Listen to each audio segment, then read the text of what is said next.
আসসালামু আলাইকুম প্রিয় শিক্ষার্থী বন্ধুরা, তোমরা কেমন আছো? নিশ্চয়ই ভালো আছো। তোমাদের মঙ্গল কামনায় আজকে আমি আবারও পার্টস অফ স্পিচের একটা গুরুত্বপূর্ণ অধ্যায় প্রোনাউন এবং এর শ্রেণীবিভাগ ক্লাস নিয়ে হাজির হয়েছি।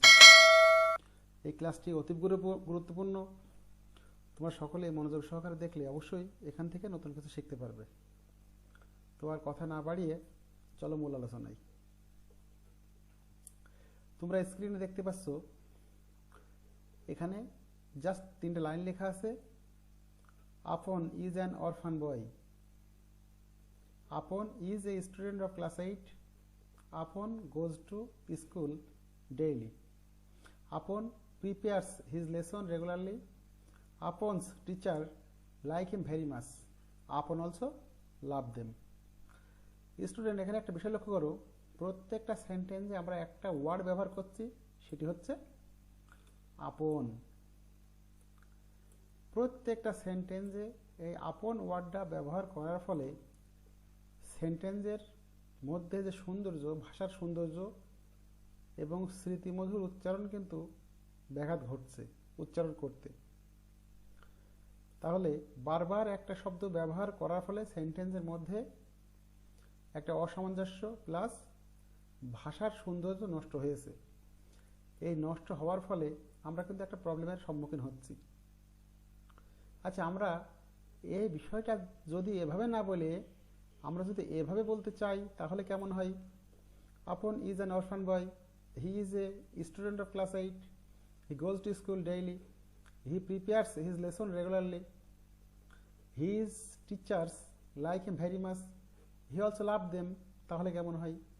আমরা একবার মাত্র আপন কথাটা ব্যবহার করলাম, তারপরে আপনকে বোঝানোর জন্য আমি কি ব্যবহার করলাম?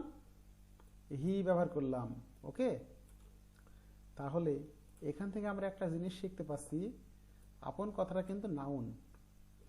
নাউনকে বোঝানোর জন্য আমি যেই ওয়ার্ডটি ব্যবহার করব তার নামকে কি বলা যায়? অবশ্যই প্রোনাউন বলা যায়, অবশ্যই প্রোনাউন। তাহলে আজকে যে আলোচনা, প্রোনাউন কাকে বলে, আমরা এখানে এই আলোচনা থেকে বুঝলাম নাউনকে বোঝানোর জন্য আমরা যেই ওয়ার্ডটা ব্যবহার করি সেই ওয়ার্ডটির নাম হচ্ছে প্রোনাউন। ওকে,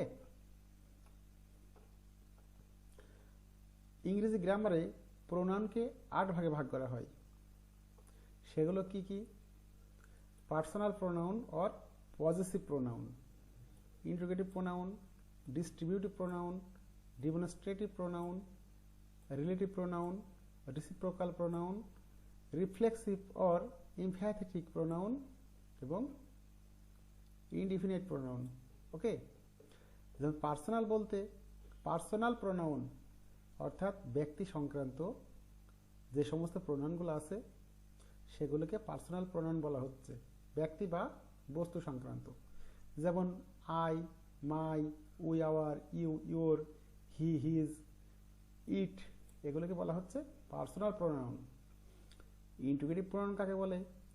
অবশ্যই ইন্টিগ্রেটিভ সেন্টেন্সে আমরা যে ওয়ার্ডগুলো, ইন্টিগ্রেটিভ ওয়ার্ডগুলো ব্যবহার করি সেগুলো ইন্টিগ্রেটিভ প্রোনাউন। যেমন হু, হুইজ, দ্যাট, এগুলোকে ইন্টিগ্রেটিভ প্রোনাউন বলা হয়। ডিস্ট্রিবিউটিভ প্রোনাউন যেমন ইজ, নাইদার, আইদার, এভরি, এগুলোকে বলা হয় ডিস্ট্রিবিউটিভ প্রোনাউন। ডিমনস্ট্রেটিভ প্রোনাউন ইংরেজিতে মোট 4টি ডিমনস্ট্রেটিভ ব্যবহার করা হয়। সে 4টি হচ্ছে দিস, দ্যাট, দিস, দোজ এবং those. This, that, this, those, এই 4টা ইংরেজিতে ডিমনস্ট্রেটিভ আমরা ব্যবহার করি। রিলেটিভ প্রোনাউনগুলো কোনগুলো? আমরা সাধারণত নাউনের পরিবর্তে তাকে বোঝানোর জন্য যে ডাবলএস কোশ্চেনগুলো ব্যবহার করি, যেমন হু, হুইজ, দ্যাট, এগুলো হচ্ছে relative pronoun. Reciprocal pronoun each other, one another, এগুলোকে বলা হচ্ছে reciprocal pronoun. Reflexive or emphatic pronoun যেমন myself, yourself, herself, এগুলোকে বলা হচ্ছে রিফ্লেক্সিভ অথবা এমফ্যাথেটিক প্রোনাউন। ইনডিফিনাইট কি? অনির্দিষ্ট কাউকে বোঝানোর জন্য আমরা ইনডিফিনাইট প্রোনাউন ব্যবহার করে থাকি, যেমন ওয়ান, অ্যানি, সাম, এই জাতীয় অনির্দিষ্ট কাউকে বোঝানোর জন্য আমরা ইনডিফিনাইট প্রোনাউন ব্যবহার করে থাকি। এখন আমরা প্রত্যেকটি প্রোনাউনের বিস্তারিত আলোচনায় যাব। ওকে, সর্বপ্রথম পার্সোনাল প্রোনাউন। আমরা জানি পার্সন তিন প্রকার, ফার্স্ট পার্সন, সেকেন্ড পার্সন এবং থার্ড পার্সন।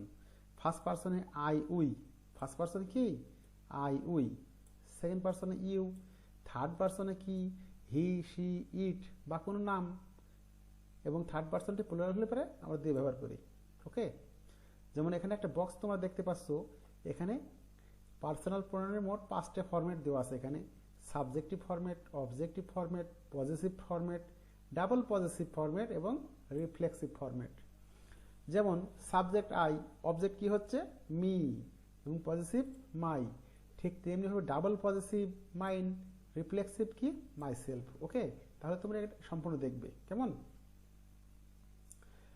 পজেসিভ প্রোনাউন অর্থাৎ পজেসিভ বলতে কোনো অধিকারমূলক শব্দ যা দ্বারা তোমার, আমার, তার, আমাদের এমন অর্থ প্রকাশ করে সেগুলোকে পজেসিভ বলা হয়। কিছু পজেসিভের উদাহরণ যেমন মাই মানে আমার, ইয়োর মানে তোমার, হিজ মানে তার, হার মানে তার, ইটস মানে ইহার, আওয়ার মানে আমাদের, দেয়ার মানে তাদের। এগুলো শব্দের আমরা কি করলাম, অধিকারে আছে এমন শব্দগুলোকে বোঝালাম। ওকে, এই ধরনের পজেসিভ দুই রকম, সিঙ্গেল পজেসিভ এবং ডাবল পজেসিভ। সিঙ্গেল পজেসিভ কোনগুলো, অর্থাৎ মাই, ইয়োর, হিজ, হার, ইটস, এগুলোকে বলা হয় সিঙ্গেল পজেসিভ। এগুলোর সাথে অবশ্যই একটা নাউন যোগ করতে হয়, অর্থাৎ প্রত্যেকটা পজেসিভের সাথে একটা নাউন অবশ্যই থাকবে। ডাবল পজেসিভ কোনগুলো, double possessive mine, your, his, her, theirs, ours, এগুলো হচ্ছে ডাবল পজেসিভ।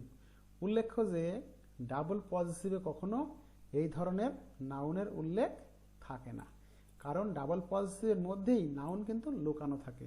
ওকে, যেমন আমরা এখানে একটা উদাহরণ দিয়ে বিষয়টা বুঝিয়েছি। My pen is better than your pen, my pen is better than your pen মানে আমার পেন তোমার পেনের চেয়ে ভালো। স্টুডেন্ট, ইউর কথাটা কি সিঙ্গেল পজেসিভ, কারণ এর সাথে কি আছে, পেন কথা যোগ আছে। আমি যদি কথাটা এভাবে না বলে বলি my pen is better than yours, yours মানেই কিন্তু ইয়োর পেন, ইয়োর্স মানে কি ইয়োর পেন, এই সে ইয়োর্স মানেই হচ্ছে ইয়োর্স মানেই ইয়োর পেন। ওকে, তাহলে এটি ডাবল পজেসিভ, অর্থাৎ এর মধ্যে অবশ্যই নাউনটি লুকোনো আছে, এই যে পেন নাউনটি লুকোনো আছে। ওকে, ঠিক তেমনি ভাবে your home is wider than my home, my না বলে আমরা এখানে ডাবল পজেসিভের প্রয়োগটা কি করতে পারি, মাইন করতে পারি। মাইন মানে কিন্তু মাই হোম। ওকে, আমরা এখন দেখব ইন্টিগ্রেটিভ প্রোনাউন। আমরা জানি কোনো ইন্টিগ্রেটিভ সেন্টেন্সই কিন্তু ইন্টিগ্রেটিভ প্রোনাউন ব্যবহার করা হয়, এবং ইন্টিগ্রেটিভ সেন্টেন্সে হোয়াট, হু, হোয়াট, হুইস, হুম, হাউ, হোয়েন, হোয়ার এগুলো মূলত ব্যবহার করা হয়। স্টুডেন্ট, এখানে কি দেখছো, হু ইজ কলিং মি, কে আমাকে ডাকছে, তাহলে নিশ্চয়ই কোন ব্যক্তির নামের পরিবর্তে আমরা কি ব্যবহার করছি, হু ব্যবহার করছি, তাহলে এটা হচ্ছে ইন্টিগ্রেটিভ প্রোনাউন। কিন্তু হ্যাঁ, যদি কখনো এই ইন্টিগ্রেটিভ প্রোনাউনের পরে একটা নাউন যায় তখন কিন্তু এর নাম ইন্টিগ্রেটিভ প্রোনাউন থাকবে না, এর নাম তখন কি হবে, অ্যাডজেক্টিভ পরিণত হবে, এবং তাও ইন্টিগ্রেটিভ অ্যাডজেক্টিভ। যেমন আমরা এখানে দেখতে পাচ্ছি which class do you read in, তুমি কোন ক্লাসে পড়ো। স্টুডেন্ট, ক্লাস কি নাউন, তাহলে এই হোয়াট কি, এটা কি আমরা কখনোই বলতে পারবো প্রোনাউন, না, কারণ এটি হচ্ছে এই সেন্টেন্সের অ্যাডজেক্টিভ। আমরা জানি নাউনের পূর্বে অলওয়েজ টাইম অ্যাডজেক্টিভ ব্যবহৃত হয়, তাহলে হোয়াটটা কি অবশ্যই অ্যাডজেক্টিভ। তাহলে কোন অ্যাডজেক্টিভ, যেহেতু ইন্টিগ্রেটিভ সেন্টেন্সে প্রয়োগ করেছি তাহলে হোয়াটটা হচ্ছে ইন্টিগ্রেটিভ অ্যাডজেক্টিভ। কেমন, ঠিক তেমনিভাবে হুজ পেন ইজ দিস, এটি কার পেন, পেন কথাটা আমরা জানি নাউন, তাহলে নাউনের পূর্বে কি বসে, অলওয়েজ টাইম অ্যাডজেক্টিভ বসে। তাহলে হুজ কথাটা কোন অ্যাডজেক্টিভ, অবশ্যই ইন্টিগ্রেটিভ অ্যাডজেক্টিভ। বিষয়টা কি তোমরা ক্লিয়ার হতে পেরেছো? ওকে, থ্যাংক ইউ। অনেক সময় কেন, কি জন্য, কার ব্যাপারে ইত্যাদি প্রশ্ন করতে ডিটাচ প্রিপোজিশন হিসেবে ফর, অ্যাবাউট, ইন ইত্যাদি বসতে পারে। যেমন what is Rajshahi famous for, Rajshahi কি জন্য বিখ্যাত, তাহলে what is Rajshahi famous for, তাহলে এই যে ফরটা এখানে কি ব্যবহার হচ্ছে, ডিটাচ প্রিপোজিশন হিসেবে ব্যবহৃত হচ্ছে। ওকে, ঠিক তেমনিভাবে হু আর ইউ টকিং অ্যাবাউট, তুমি কার সম্পর্কে বলছো, তাহলে এই অ্যাবাউটটা কি একটা ডিটাচ প্রিপোজিশন। ওকে, তাহলে আমরা এখান থেকে যে বিষয়টা জানলাম, ইন্টিগ্রেটিভ প্রোনাউন যখন কোনো বাক্যের মধ্যে কোনো ডাব্লিউএস ওয়ার্ড অক্সিলারি ভার্বের পূর্বে যাবে সেটি হচ্ছে ইন্টিগ্রেটিভ প্রোনাউন। কিন্তু হ্যাঁ, যদি এই ইন্টিগ্রেটিভ প্রোনাউনের পরে কোনো নাউন থাকে তাহলে এর নাম কিন্তু প্রোনাউন হচ্ছে না, এর নাম তখন কী হবে? Integrative adjective. Okay, next distributive pronoun. Distributive pronoun একই জাতীয় একাধিক ব্যক্তি বা বস্তুকে আলাদাভাবে নির্দেশ করতে আইদার, নাইদার, ইস ও এভরি এই ডিস্ট্রিবিউটিভ প্রোনাউনগুলো ব্যবহার করা হয়। অর্থাৎ একাধিক ব্যক্তি বা বস্তুকে অবশ্যই আলাদা আলাদাভাবে প্রকাশ করবে বা বোঝাবে। Either of the two men has gone there, এখানে either of the two men অর্থাৎ দুইজন মানুষের যে কোনো জনই সেখানে গিয়েছিল। ওকে, বা হ্যাঁ গিয়েছে। তাহলে either of the two men, ঠিক তেমনি হবে neither of the books was fascinating, অর্থাৎ কোনো বই চমৎকার নয়। নাইদার অর্থাৎ দুটো বইকে অবশ্যই আলাদা আলাদা করে প্রকাশ করছে। নাইদার অফ দ্য বুকস, কোনোটিই নাই, এটিও নাই ওটিও নাই। কি নাই? ওয়াজ ফ্যাসিনেটিং অর্থাৎ চমৎকার ছিল না, কোনো বই চমৎকার ছিল না।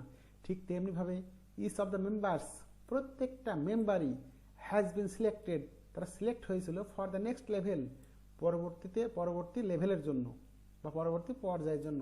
তাহলে ইস বলতে কি বোঝাচ্ছে? ইস অফ দ্য মেম্বার্স অর্থাৎ প্রত্যেকটা মেম্বারকে আমি আলাদা আলাদা করে বোঝাচ্ছি। তাহলে এমন কিছু শব্দ আছে যে শব্দগুলো দ্বারা প্রত্যেকটা সমজাতীয় ব্যক্তি বা বস্তুকে আলাদা করবে, সেগুলি হচ্ছে ডিস্ট্রিবিউটিভ প্রোনাউন। যেমন এই যে আইদার, নাইদার, ইস, এভরি। ওকে, তাহলে সেন্টেন্সে কি এই যে আইদার, এই নাইদার, এই ইস, এগুলো কি হচ্ছে? আলাদা আলাদা করার জন্য ব্যবহার করা হচ্ছে। অবশ্যই মনে রাখতে হবে এই সমস্ত ডিস্ট্রিবিউটিভ প্রোনাউনের পরে অবশ্যই নাউনটি প্লুরাল হয়। অর্থাৎ এই সমস্ত ডিস্ট্রিবিউটিভ প্রোনাউনের পরে অবশ্যই কি হয়? এই নাউনটি কি হয়? প্লুরাল হয়। কিন্তু ভার্ব কি হয়? ভার্ব কিন্তু সিঙ্গুলার, এটা মাথায় রাখতে হবে। যেমনটি ঠিক এখানে either of the two men plural, কিন্তু হ্যাজ কি? সিঙ্গুলার। ঠিক তেমনিভাবে neither of the books plural, ওয়াজটা কি? সিঙ্গুলার। ঠিক তেমনিভাবে either of the members has কিন্তু সিঙ্গুলার। ওকে, এই বিষয়গুলো অবশ্যই তোমাদেরকে মনে রাখতে হবে, কারণ রাইট ফর্ম ভার্ব করতে যে, সাবজেক্ট ভার্ব এগ্রিমেন্ট করতে যে, ত্যাগঘোষণ করতে যে, এগুলো কিন্তু তোমাদের অবশ্যই প্রত্যেকের কাজে লাগবে। ওকে, নেক্সট আমরা এখন দেখব ডিমনস্ট্রেটিভ প্রোনাউন। আমরা ইংরেজিতে মোট 4টা ডিমনস্ট্রেটিভ প্রোনাউন হিসেবে ব্যবহার করা হয়। সেই ওয়ার্ডগুলো কি? দিস, দ্যাট, দিস, দোজ, এরা মূলত ডিমনস্ট্রেটিভ প্রোনাউন। অর্থাৎ আমরা দিস এবং দ্যাট এই দুটোকে আমরা সিঙ্গুলার হিসেবে ব্যবহার করছি, এবং দিস এবং দোজ এই দুটোকে আমরা প্লুরাল হিসেবে ব্যবহার করছি। অর্থাৎ যদি কাছের কোনো জিনিসকে বোঝাতে হয় তাহলে দিস ব্যবহার করি, আর যদি কাছের জিনিসটি প্লুরাল হয় তাহলে দিস। আর দ্যাট ব্যবহার করি কি? দূরের কোনো জিনিসকে ব্যবহার করার জন্য আমরা সিঙ্গুলার হিসেবে দ্যাট ব্যবহার করি, এবং প্লুরাল হিসেবে কি ব্যবহার করি? দোজ ব্যবহার করি। যেমন দিস ইজ মাই পেন, এটা আমার কলম। নিশ্চয়ই এই জিনিসটি কাছের কোনো জিনিসকে বোঝাচ্ছে। হাতের কাছে কিছু আছে, বললাম যে এটা আমার কলম, তাহলে দিস এটা। আচ্ছা, আমি যদি that is a nice cat, তাহলে কাছের নাই, ওই বিড়ালটি সুন্দর। ওই মানে একটু দূরে আছে, অবশ্যই অবশ্যই কি আছে? একটু দূরে আছে। ঠিক তেমনিভাবে যদি কাছের কোনো প্লুরাল জিনিসকে বোঝাই, দিস আর মাই পেন্স, এখানে কিন্তু ইজ নাই, কি হবে? দিস আর।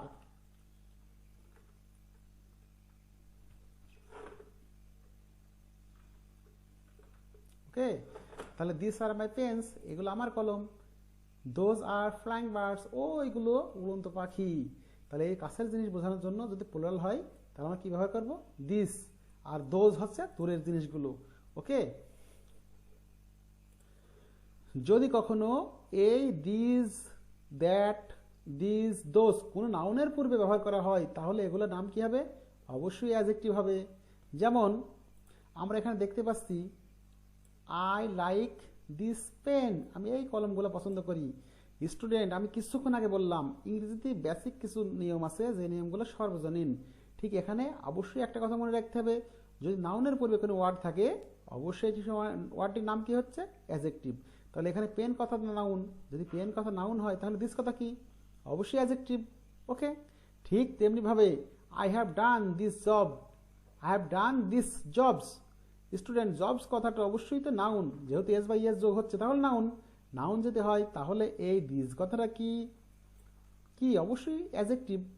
ঠিক তেমনিভাবে উই লাইক দোজ বার্ডস, এই যে বার্ডস কথাটা অবশ্যই নাউন, তাহলে দোজ কথা কি? এটি অবশ্যই অ্যাডজেক্টিভ। কেমন?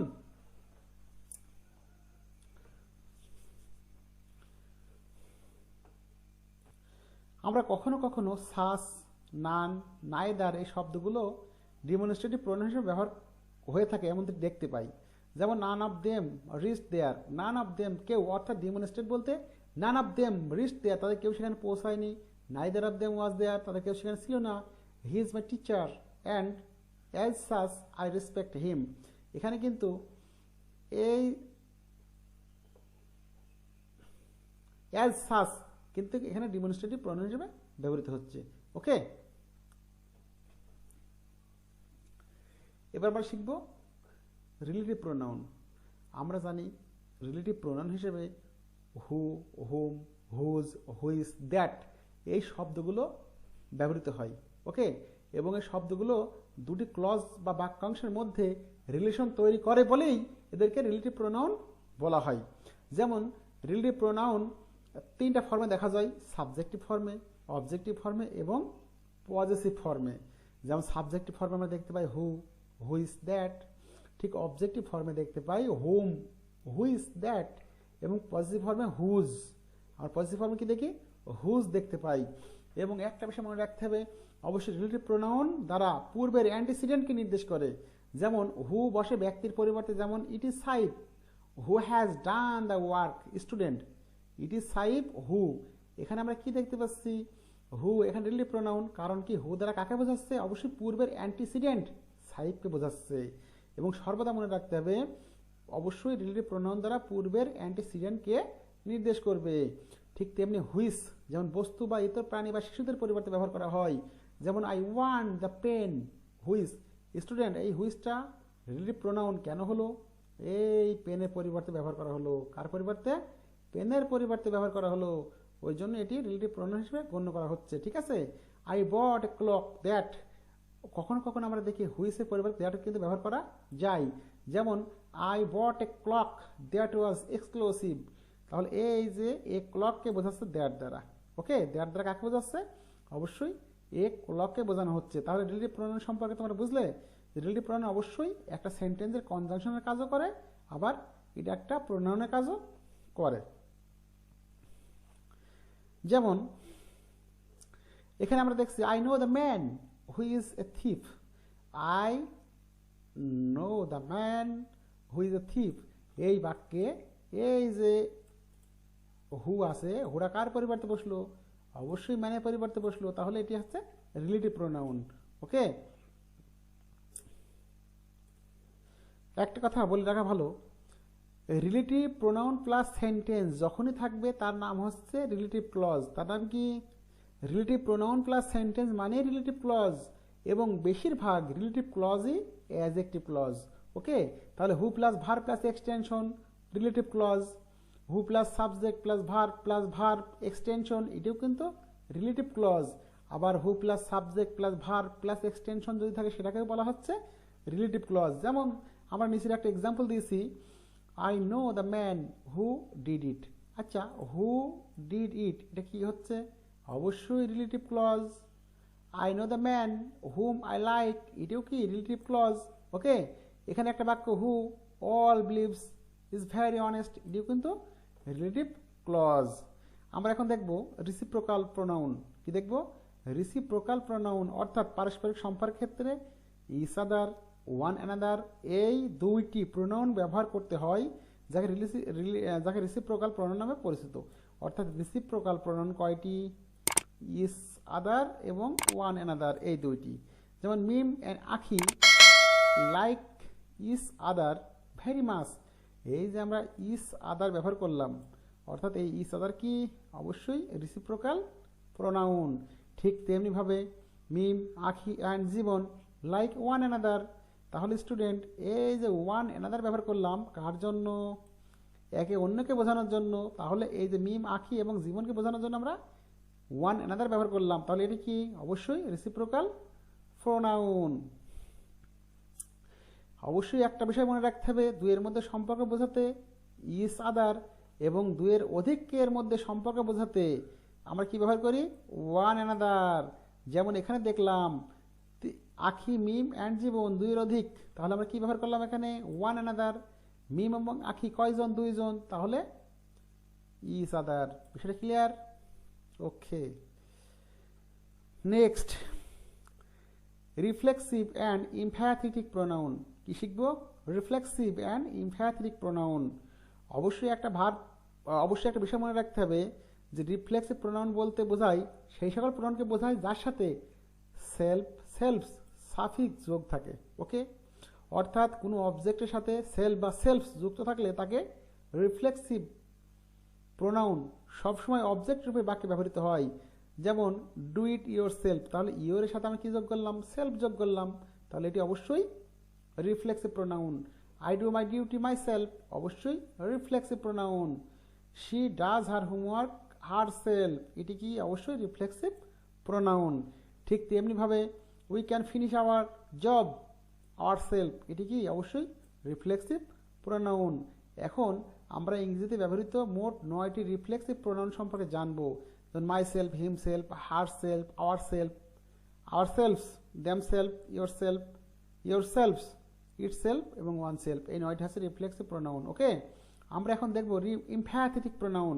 স্টুডেন্ট আমি আগেই বলে রাখি, রিফ্লেক্সিভ প্রোনাউন এবং ইমপ্যাথেটিক প্রোনাউন একই সিস্টেমে দেখতে, কিন্তু বিষয়টা একটু ভিন্ন। একটু ভিন্ন বলতে কি? সাবজেক্টের ওপর জোর দিয়ে বোঝাতে ইমপ্যাথেটিক প্রোনাউন ব্যবহার করা হয়। অর্থাৎ এটি অবশ্যই সাবজেক্টের পাশে সাবজেক্টের জায়গায় থাকবে। সাবজেক্টের পাশে সাবজেক্টকে বোঝানোর জন্য জোর দেওয়ার ক্ষেত্রে ভার্বের আগে বসবে। যেমন I myself do the same, আমি নিজেই। স্টুডেন্ট এখানে ভার্ব কি? ডু, তাহলে ভার্বের পূর্বে সাবজেক্টের পাশে, সাবজেক্ট কি? আই, এবং সাবজেক্টের পাশে মাই সেলফ, এবং কোথায়? ভার্বের পূর্বে। তাহলে অবশ্যই সাবজেক্টের পাশে এবং ভার্বের পূর্বে সাবজেক্টকে জোর দেওয়ার জন্য যেটি ব্যবহার করা হয় সেলফ যুক্ত, তাকে বলা হচ্ছে ইমপ্যাথেটিক প্রোনাউন। ওকে, অবশ্যই মনে রাখতে হবে সাবজেক্ট প্লাস সেলফ বা সেলফ থাকলে ইমপ্যাথেটিক প্রোনাউন প্লাস ভার্ব হয়। ইমপ্যাথেটিক প্রোনাউন প্লাস কি হয়? ভার্ব হয়। অর্থাৎ ভার্বের আগে যখন আমরা সেলফ যুক্ত কোনো অংশ পাই তাকে বলি ইমপ্যাথেটিক প্রোনাউন। ওকে, আচ্ছা, ভার্বের পর যদি কখনো ভার্বের পর সেলফ যুক্ত অংশ পাই তাকে কি বলা হবে? তাকে বলা হবে রিফ্লেক্সিভ অবজেক্ট বা রিফ্লেক্সিভ প্রোনাউন। আমরা এখন দেখব ইনডিফিনিট প্রোনাউন। ইনডিফিনিট বলতে অনির্দিষ্ট কোনো ব্যক্তি, বস্তু বা বিষয়কে বোঝায়। ইনডিফিনিট কি? অনির্দিষ্ট ব্যক্তি, বস্তু বা বিষয়কে বোঝানো হয়। যেমন বডিযুক্ত ইনডিফিনিট প্রোনাউনগুলো এভরিবডি, সামবডি, নোবডি, এনিবডি, এগুলো হচ্ছে ইনডিফিনিট প্রোনাউনের অনির্দিষ্টকে বোঝাতে বডি সংক্রান্ত। ওয়ান যুক্ত কি? সামওয়ান, এভরিওয়ান, এনিওয়ান, নান, নো ওয়ান, এগুলা। আইএনজি যুক্ত অংশ যেমন নাথিং, এনিথিং, এভরিথিং। ওকে, এগুলো হচ্ছে আইএনজি যুক্ত অংশ। ইনডিফিনিট বলতে আমি পূর্বে বলেছি অনির্দিষ্ট। যেমন everybody wants to be happy in life, everybody মানে প্রত্যেকে, প্রত্যেক বলতে কে কে, নির্দিষ্ট নাই কিন্তু, অনির্দিষ্ট সকলে। ওকে, নান ক্যান বিলিভ ইউ, কেউ তোমাকে বিশ্বাস করে না। কেউ বলতে কার নাম বোঝাচ্ছে? এখানে স্পেসিফিক কারো নাম নাই। নাথিং ইজ পসিবল, নাথিং বলতে স্পেসিফিক কিন্তু উল্লেখ করছে না। One must do one's duty, এই ওয়ান বলতে কোন ওয়ান? অনির্দিষ্ট ওয়ান। ওকে, তাহলে ঠিক তেমনিভাবে one of my friends is trying to gate a good job. One, একজন, এখানে সেন্টেন্সে কিন্তু একজন বলতে অনির্দিষ্ট একজন এখানে উল্লেখ করা হয়নি। Okay, everybody is trying to get his oblique her demand properly, তাহলে এভরিবডি প্রত্যেকে, অনির্দিষ্ট প্রত্যেকে। ওকে, তাহলে এই ধরনের অনির্দিষ্ট বোঝাতে everybody, somebody, everyone, anything, something, nothing, এগুলোকে বলা হচ্ছে ইনডিফিনাইট প্রোনাউন। ওকে, একটা বিষয় মনে রাখতে হবে, ইনডিফিনাইট প্রোনাউন যখন বাক্যের সাবজেক্ট হবে অবশ্যই ভার্ব সিঙ্গুলার। অবশ্যই কি হবে? ভার্ব সিঙ্গুলার হবে। নাথিং, এনিথিং যখন হবে তখন ভার্ব সিঙ্গুলার, এবং এরপরে নাথিং, এনিথিং বোঝালে পরে ইট ব্যবহার করতে হয় এরপরে, এবং যখন ব্যক্তির ক্ষেত্রে ইনডিফিনিট প্রোনাউন বসে তখন অবশ্যই হিজ বা হার ব্যবহার করতে হয়। ঠিক তেমনিভাবে ওয়ানের পর যদি মরাল অক্সিলারি ভার্ব ব্যবহার করি তাহলে ওয়ান্স কথাটা ব্যবহার করতে হয়। কী ব্যবহার করতে হয়? ওয়ান্স। ওয়ান অফ এর পরে যদি নাউনটি প্লুরাল হয় তাহলে ভার্ব কিন্তু সিঙ্গুলার, ভার্ব সিঙ্গুলার, কারণ হেড ওয়ার্ডের উপর ভিত্তি করে ভার্ব নির্ধারণ হয়। ওকে, এভরিওয়ান, এভরিবডি, সামবডি, অ্যানিবডি এভাবে স্পেস দিয়ে লেখা যায় না, এভাবে স্পেস দিয়ে লেখা যায় না। এগুলোকে কি করতে হয়? এভরি মাদার, এভরি ম্যান এভাবে লেখা যায়। এবং এই এভরি এর নাম হয়ে যায় তখন অ্যাজেক্টিভ। তখন কী হয়? অ্যাজেক্টিভ। যেমন every one, every one, every body, some one, any one এভাবে স্পেস দিয়ে লেখা যায় না। যদি আমরা লিখে ফেলি তাহলে কি হবে? তাহলে অবশ্যই এগুলোর নাম হবে এই যে সাম, এই যে এভরি, তারপর হচ্ছে এই যে অ্যানি, এর নাম অবশ্যই তখন অ্যাডজেক্টিভ হয়ে যায়। ওকে, তাহলে স্টুডেন্ট আজকে ঠিক যেইটুকু তোমাদেরকে শেখালাম সেটুকু প্র্যাকটিস করো, প্র্যাকটিস করে ভালো কিছু অর্জন করো। ওকে, তাহলে এগুলো তোমাদের জন্য অবশ্যই ভবিষ্যতে কাজে লাগবে। তাহলে আজকে ক্লাসটা এ পর্যন্ত থাকলে তোমার পরবর্তী ক্লাসের অপেক্ষায় থাকো এবং আমিও তোমাদেরকে ভালো কিছু দেওয়ার চেষ্টা করব। কেমন? তাহলে সবাই সুস্থ থাকো, ভালো থাকো। পরবর্তী ক্লাস পর্যন্ত আল্লাহ হাফেজ।